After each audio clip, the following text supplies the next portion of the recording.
안녕하십니까, 김방희입니다. 누군가는 검은 목요일이라고 부릅니다만 어제 그리고 그저께 이틀간 증시에서 벌어진 일은 반도체 참사라고 불러야 할지도 모르겠습니다. 이틀 만에 우리 반도체 업체인 삼성전자와 SK하이닉스는 모두 27조 원을 공중으로 날려버렸습니다. 외국계 전망기관과 증권사의 비관적 예측에 기반한 주가 하락이었습니다. 심지어 모건 스탠리의 보고서는 미국의 유명 드라마 왕좌의 게임 대사에서 제목을 빌려와서 겨울이 오고 있다고까지 했습니다. 최근 반도체 주가 급락의 배경을 조금 더 깊이 들여다보면 단순히 디램 가격이 떨어진다는 업황 전망 탓만은 아닙니다.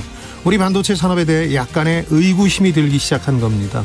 메모리 반도체에 대한 지나친 의존과 최근 반도체 업계의 파운드리 호황, 또 미국이 주도하는 글로벌 반도체 패권 전쟁 때문입니다. 우리 반도체 업계가 이런 도전에 잘 대처할 수 있을까 하는 의문이 생긴 겁니다.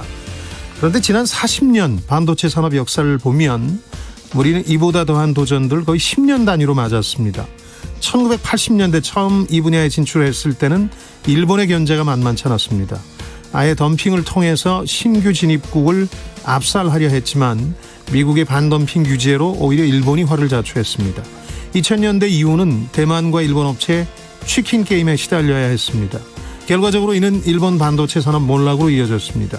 2010년대 중반부터 중국의 반도체 굴기라는 도전도 위협적이었지만 공교롭게도 미국의 반격으로 우리는 시간을 벌었습니다.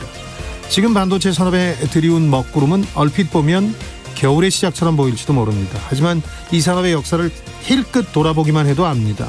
이건 새로운 도전일 뿐이고 우리는 과거처럼 이에 대해서 성공적으로 응전할 것입니다. 저는 그렇게 믿습니다. 자, 금요일 성공예감 김방희입니다. 시작하겠습니다.